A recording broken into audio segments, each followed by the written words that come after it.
আমি যদি বাইরে থেকে একটা স্মার্টফোন কিনে নিয়ে আসি, ধরুন সেটা ওই দেশের অফিসিয়াল ডিভাইস, বাংলাদেশে সেটা অফিসিয়াল ডিভাইস হিসেবে কাউন্ট হবে কিনা। আবার আমাদের স্মার্টফোনে অনেক সময় রিভিউর সময় বলতে শুনেন যে আইয়ার ব্লাস্টার আছে, সেকেন্ডারি নয়েজ ক্যান্সেলেশন মাইক আছে, এনএফসি আছে, এগুলো কিভাবে কাজ করে, আদৌ কাজ করে কিনা। সবচেয়ে বড় প্রশ্ন হলো বাংলাদেশের রাইট না আনঅফিসিয়াল ডিভাইস কেনা যাবে কিনা। এই ধরনের অনেক ইন্টারেস্টিং প্রশ্ন রয়েছে আজকের ভিডিওতে, মানে আজকে আমি নতুন একটা পর্ব 20টা প্রশ্নের উত্তর দিতে যাচ্ছি আজকের ভিডিওতে। চলুন শুরু করা যাক। বাই দ্য ওয়ে, আমাদের চ্যানেলে তো একটা গিভঅ্যাওয়ে রেজাল্ট দেওয়ার কথা, দুজন লাকি উইনার 2টা স্মার্ট ওয়াচ পেতে যাচ্ছেন। সেই রেজাল্ট কিন্তু আজকের ভিডিওতে থাকবে, so stay tune. Online class উনি জানতে চেয়েছেন, ভাইয়া 30 থেকে 40 হাজার বাজেটে এফ সিরিজের নিউ মোবাইলটা কি নেওয়া ঠিক হবে, নাকি A35 ভালো হচ্ছে? A35 এ এক্সিনোস, তাই প্রবলেমে আছি। আর প্রিওন্ড হিসাবে পিক্সেল 7 কেমন হবে, আর প্রিওন্ডের জন্য ভালো সব রিকমেন্ড করবেন প্লিজ। প্রশ্নের উত্তর নিজ দিক থেকে শুরু করছি। প্রিওন গুগল পিক্সেল 7 নেওয়াটা ঠিক হবে কিনা? আমি এটা না নেওয়ার জন্যই বলবো, আমি হলে এটা নিতাম না। আর প্রিওন সব কোন জায়গা থেকে কিনবেন? আমাদের যারা স্পন্সর তাদের থেকে নিতে পারেন। সেই ক্ষেত্রে মানে একটা বলার মতো একটা জায়গা থাকবে অ্যাটলিস্ট। 30 থেকে 40 হাজার টাকা বাজেটে A35 এর বদলে এফ সিরিজের নতুন ফোনটা নেওয়াই বেশি ভালো। যদিও ওইটার চিন বেজল একটু মোটাসোটা লাগতে পারে, তারপরেও ওইটা নেওয়াটাই বুদ্ধিমানের কাজ। অর্ঘ চৌধুরী, স্যাম ভাই এখন কি আনঅফিসিয়াল ফোন কেনা ঠিক হবে? রিয়েলমি C67 নাকি ইনফিনিক্স হট 40 প্রো, এর মধ্যে আপনি কোনটা চয়েস করবেন? আচ্ছা, এই মুহূর্তে আনঅফিসিয়াল ডিভাইস হ্যাঁ নেওয়া যেতেই পারে, চলছে, সমস্যা নাই। একটা যে রিপোর্ট আসছিল যে বন্ধ হয়ে যাবে, পরবর্তীতে তো বলা হলো না এগুলো বন্ধ করা হচ্ছে না, সমস্যা হবে না। তো সেই হিসেবে বলা যায় যে এখন ফোন নিলে সেগুলো চলবে। আর আপনি দুইটা ফোনের মাঝে কোনটা চয়েস করবেন? দেখুন, রিয়েলমির ফোনটার ইউআই ভালো, অবশ্যই ইনফিনিক্স থেকে এগিয়ে থাকবে, সেই জায়গাটা আপনার অবশ্যই ভালো লাগবে। বাট যদি একটু গেমিং টেমিং করতে চান, একটু পারফরমেন্স কেন্দ্রিক ফোন দরকার হয়, তাহলে কিন্তু আবার হট 40 প্রোটা এগিয়ে থাকছে এক্ষেত্রে। আহারাফ হাসান ভাই লিখছেন, ইউগ্রেনের চার্জারটা কি আইফোনের জন্য উপযোগী? MFI সার্টিফিকেশন আছে, আশা করি উত্তরটা পাবো। ভাই ব্যবহার করতে পারেন, আমার পরিচিত বেশ কয়েকজনই ব্যবহার করছে এটা। রাহুল সর্দার, মটোরোলা S50 ফিউশনের রিভিউ চাই প্লিজ। জি হ্যাঁ, মটোরোলার ডিভাইস তো, হ্যাঁ ওটা আমাদের কাছে আছে বেশ কিছুদিন যাবত, প্রায় 15-20 দিনের মতো। তো ওইটা রিভিউ ডেফিনেটলি আপনারা পাবেন। মোসাম্মদ তামান্না, উনি জানতে চেয়েছেন air blaster, noise cancelling mic, NFC এগুলোর কাজ কি? Love from Noakhali. খুবই গুরুত্বপূর্ণ একটা প্রশ্ন। আমার ম্যাক্সিমাম রিভিউতে এই সমস্ত নিয়ে কথা বলতে আপনারা শুনে থাকেন, কিন্তু হয়তো ভেঙে টেঙে বলা হয় না, কারণ আমার ধারণা ম্যাক্সিমাম মানুষ এগুলো জানেন। তো যারা জানেন না তাদের জন্য বলবো, আইয়ার ব্লাস্টার এটা মূলত একটা ইনফ্রারেড সেন্সর। এর কাজ হলো ওই যে আমরা রিমোট দিয়ে যে কাজগুলো করি ওরকম কিছু। মোবাইল ফোনের উপরে দেখবেন কি কিছু কিছু ফোনের ক্ষেত্রে আইয়ার ব্লাস্টার সেন্সর থাকে। আপনি ওই ফোনগুলো দিয়ে চাইলে এসি, তারপরে টিভি বা রিমোট চালিত এই জাতীয় যে কোনো কিছুকে কন্ট্রোল করা যায়। সব কিছুগুলো যেগুলো আইয়ার ব্লাস্টার রিমোটে কাজ করে ওগুলোকে কন্ট্রোল করা যায়। ফোনের মাঝে একটা অ্যাপ্লিকেশনের প্রয়োজন পড়ে এবং সেটা দিয়ে আপনি এই কাজগুলো করতে পারবেন। তারপরে হচ্ছে নয়েজ ক্যান্সেলিং মাইক, এইটা ফোনে থাকাটা খুবই জরুরি আমি মনে করি। আপনি যখন কিনা বাইরে বসে, আউটডোরে বসে কারোর সাথে কথা বলবেন, এবারে আপনার ফোনে যদি নয়েজ ক্যান্সেলিং মাইক না থাকে সেকেন্ডারিটা, সেক্ষেত্রে অপর প্রান্তের ব্যক্তি ওই যে নয়েজ অনেক ধরনের বাজে সাউন্ড পেতে পারে আর কি। রাস্তাঘাটের এনভায়রনমেন্টাল যে সাউন্ডগুলো রয়েছে সেগুলো পাবে। বাট যদি আপনার ফোনে নয়েজ ক্যান্সেলিং মাইক থাকে, সেক্ষেত্রে অপর প্রান্তের ব্যক্তি ক্লিয়ার একটা ভোকাল পাবে, আপনার সাউন্ডটা সে ঠিকঠাকভাবে পাবে। সো এটা খুবই দরকার। NFC, near field communication technology, এটা মূলত ব্লুটুথ বা ওয়াইফাই এই ধরনের একটা সিস্টেমই বলতে পারেন, যার মাধ্যমে আমরা কোনো কিছুর সাথে কানেক্ট করতে পারি। বিদেশে এটা খুব বেশি ব্যবহার হয় পেমেন্ট দেওয়ার ক্ষেত্রে।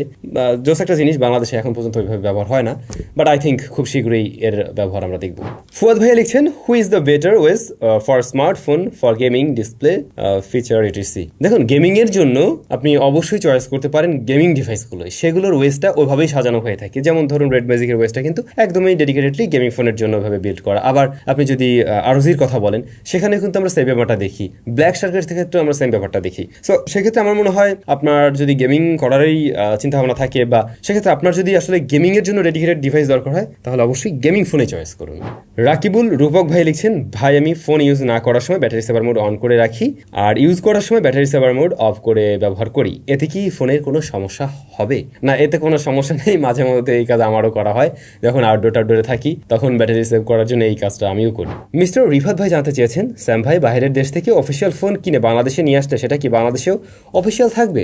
না ভাইয়া, সেটার কোনো অফিসিয়াল সার্ভিস বাংলাদেশে আপনি পাচ্ছেন না, এবং বাংলাদেশের কোনো অফিসিয়াল ব্র্যান্ড তখন আর আপনাকে অফিসিয়াল ওয়ারেন্টিও প্রোভাইড করবে না, সেটা আনঅফিসিয়াল ফোন হিসেবে কাউন্ট হবে। আরিফ বেকার, উনি লিখছেন, ভাই আইটেলের নতুন এই ফোন আসলে Moto G6454 এর সাথে একটা কম্প্যারিজন করলে ভালো হবে। আইটেলের নতুন ডিভাইস মানে RS4। তো হ্যাঁ, যদি এই ডিভাইস আসে আর মোটর ডিভাইসে তখন আমার কাছে থাকে, ডেফিনেটলি আমি এরকম কোনো ভিডিও দিব যদি প্রাইসটা সিমিলার হয়। বাপ্পি হাসান ভাই লিখছেন, যে কোনো একটি ফোনের ভার্চুয়াল র্যাম ব্যবহারের আগে এবং পরে প্রসেসরের স্কোর কেমন হয় একটা পরীক্ষা করে দেখাবেন প্লিজ। জি ভাইয়া, এই যে আপনার সামনে রেজাল্ট দেওয়া থাকলো, এই ফোনটাতে 12 জিবি র্যাম আছে আর তার একটা স্কোর, এবং অন্য পাশে রয়েছে 12+12 অর্থাৎ 12 জিবি ভার্চুয়াল র্যামও আমরা ব্যবহার করেছি। তো দুইটা স্কোরের মাঝে কত কতটুকু কি তফাৎ আপনারাই দেখেন। ইমন পারভেজ, স্যাম ভাই আমি মিড লেভেলের গেমিং করি, যেমন এংরি বার্ডস, তারপরে RC22, নার্জো 70 প্রো নেওয়া ভালো হবে নাকি স্যামসাং S21 প্লাস, ডিসিশন নিতে পারছি না, সামনের উইকে নিব। আচ্ছা, সেক্ষেত্রে আমার মনে হয় কি জানেন, স্যামসাং এর ডিভাইসটাতে আপনি সব দিক থেকে বেটার ফিল করবেন। যেমন ইউআই এর একটা বিষয় থাকে, রিয়েলমির ইউআই খারাপ না, ডেফিনেটলি ভালো, বাট ওটার থেকেও তো ওয়ান ইউআই আরো কিছুটা এগিয়ে আছে। তো স্যামসাংটা আপনি মনে হয় দেখতে পারেন একটু আগের, বাট তাও চাইলে দেখা যেতে পারে। ক্যামেরাটা আমার ভালো হবে। এমডি সাইমন স্যার উনি লিখছেন, স্যাম ভাই আমার একটা কোশ্চেন আছে, ক্যামেরার দিক দিয়ে কোন ক্যামেরা ভালো হবে, ওয়াইএস নাকি ইআইএস, একটু জানাবেন, লাভ ফ্রম চিটাগং। ওআইএস এবং ইআইএস এর কাজ হলো আপনার এই যে ছবি যাতে স্ট্যাবল থাকে, সেকি না আসে। ইআইএস যদিও এখানে কাজ করে না, ইআইএস যে কাজটা করে ভিডিওর ক্ষেত্রে ভিডিও স্ট্যাবল করে দিতে পারে, বাট অবভিয়াসলি ওআইএসটা অবশ্যই এগিয়ে থাকবে। এটা হার্ডওয়্যারগত একটা বিষয়, আপনার হাত নড়ে গেলেও তখন ক্যামেরা সেন্সর ততটা নড়বে না, স্ট্যাবল রাখার ট্রাই করবে। অবশ্যই ওআইএস আছে এমন ক্যামেরা নিলে আপনি মানে স্ট্যাবিলিটি বেটার পাবেন, এমনকি ভিডিওর ক্ষেত্রে। সৈকত ভাইয়া জানতে চেয়েছেন, আচ্ছা ভাইয়া স্যামসাং এ কি এস সিরিজের ফোনে গেমিং এর জন্য অপটিমাইজ? এদের অন্যান্য সিরিজের তুলনায় এইটা আমার কাছে অনেকটাই অপটিমাইজ মনে হয়েছে। এমডি কাসার ভাই লিখছেন, সৌদিতে থাকি, একটা ফোন নিতে চাচ্ছি, iPhone 15 plus versus Samsung Galaxy S23 ultra, একই দামে পাওয়া যায়, কোনটা নিলে ভালো হবে জানাবেন। ভাই এই দুইটা তো টোটালি দুই জাতের জিনিস। তো আপনার যদি আগে আইফোন ব্যবহার করার অভিজ্ঞতা থাকে দেন আপনি আইফোনটাকে চয়েস করতে পারেন, বাট আপনি যদি অ্যান্ড্রয়েড ইউজার হয়ে থাকেন তাহলে আমার সাজেশন থাকবে, আপনার বন্ধু বান্ধব যদি কারো আইফোন থাকে, সেটা যে কোনো মডেল হতে পারে, আপনি একবার একটু ইউজ করে দেখুন, একদিনের জন্য না হয় একটু ব্যবহার করে দেখুন, বা কয়েক ঘন্টার জন্য।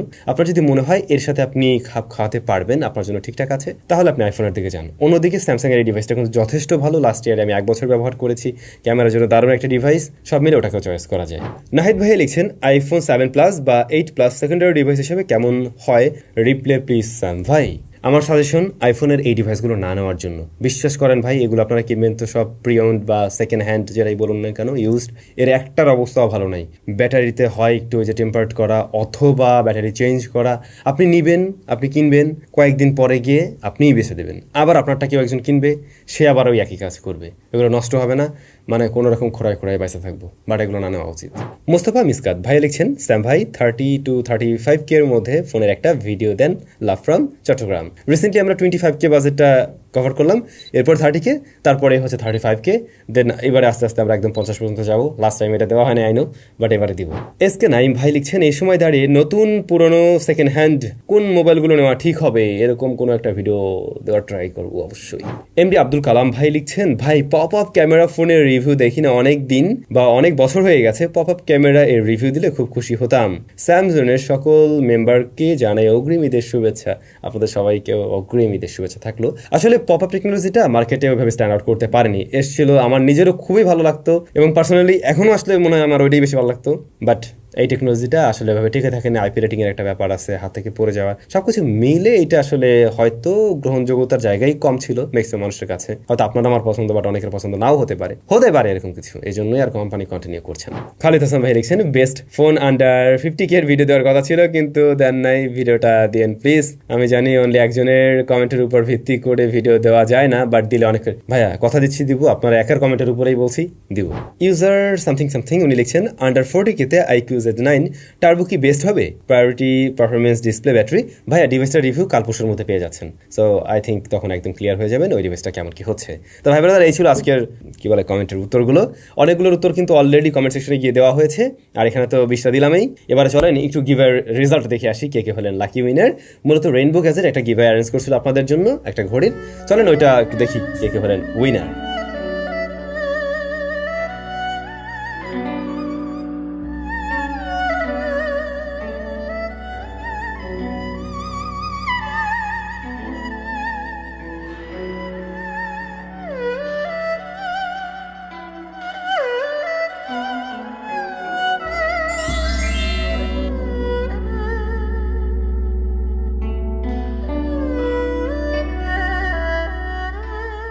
অনেক অভিনন্দন আজকের ভিডিওর উইনারদেরকে।